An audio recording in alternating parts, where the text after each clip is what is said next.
Hi guys, for this video I'm going to show you some of the basic features of Google Classroom. Now there are a lot of great features that you can find if you go onto the computer, but most of the features can be done on an iPad. So I'm going to show you the iPad version. Again, there are a few other additional features when you use it on the computer, but for the most part everything can be done on Google Classroom on the iPad. So to start with, you'll open up Google Classroom, and as you can see, I've got a list of classes. Now yours might open up in the previous class that you had open when you had your iPad open.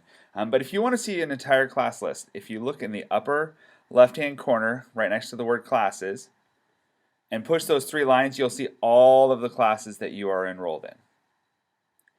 The first feature I want to show you is the second from the top, right below classes, which is calendar. What that does is it opens Google Calendar. Google Calendar is great because it will post, so if I click on month, it will post all of the assignments that I have coming up. Now right now, because I'm not enrolled in any classes that have assignments, I don't have anything popping up. But if I had assignments that I needed to do, they would show up here. Another thing I want to show you, so we're going to go back to Google Classroom, is if you push those three lines again and scroll down, there's this button that says Work. If I click on Work, that will tell me what assignments are coming up in my classes as well, in a giant list form. What's nice about that is I can just click on the assignment and it will take me directly to the assignment for that class. And this combines all of your classes that you are enrolled in. So if you've got a social studies assignment, a science assignment, and a language arts assignment, all three will be listed here. You can also click Done and it'll list all the assignments that you have completed. So that is the to-do list feature. And it will stay in the to-do list until you go into the assignment and click Turn In. And I'll show you how to do that here in a little bit. Next up, we're going to go into Classroom folders.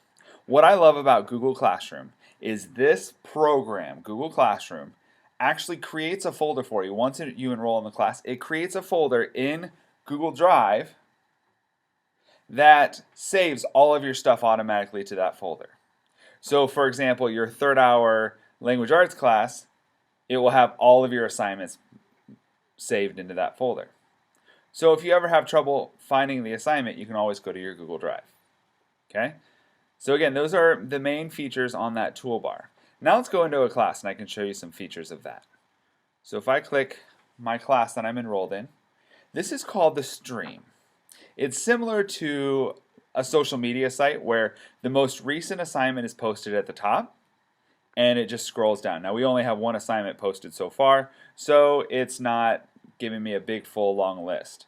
But later on in the semester you'll get a big long list of assignments. Now one of the features of this app is that you can actually have conversations, you can post questions, you as a student can post some of those things. For now, I have turned that feature off because I haven't really talked with you about how to do that appropriately. The first time before I locked it, people were saying, hi, hello, how's it going? Which is fine, but just not really for our purposes right now. So for now it's locked. I may unlock that later on in the semester once I kind of go over what the expectation is for that. So some of these will be assignments. There are also things called notes. I can post a question or announcements where I just post a statement or a comment.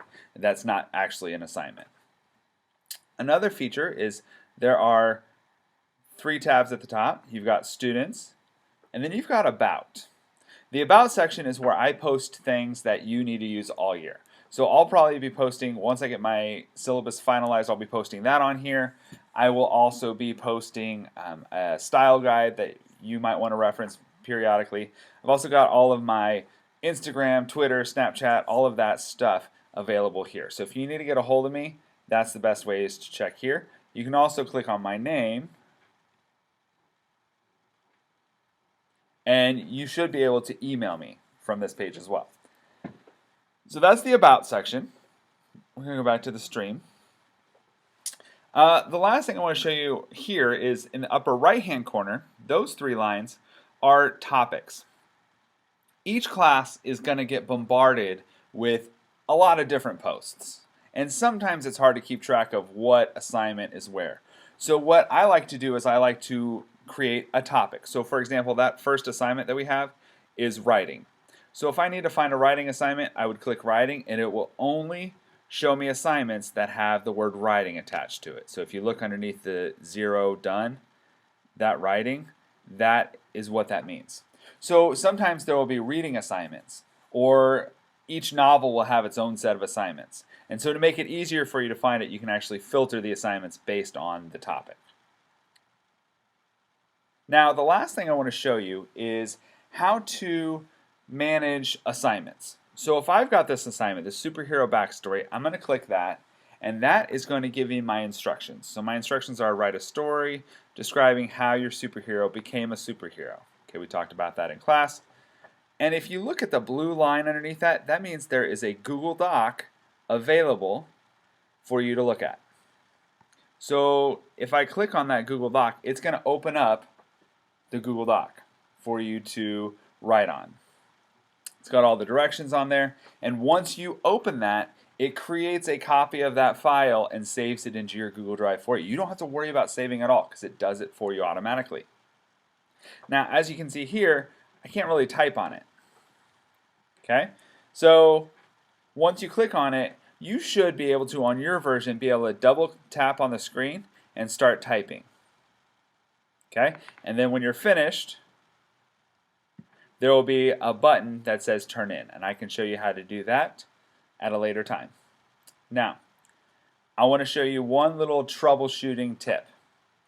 Sometimes people get stuck and they go to open their file and they can't type on it no matter what they do. Here is one solution that you can do. Once you've tried to open it in Google Classroom, if it doesn't work, go to Google Docs and you can actually open it from Google Docs. Okay, so if I clicked on Google Docs, the assignment that I wanted to open, it'll pull it up and I can type in it from Google Docs. Okay, so that's just one feature. So if you can't open it from Google Classroom, try it from Google Docs. It'll be the exact same assignment and you shouldn't have any problem opening it from there. So those are some of the basic features of Google Classroom.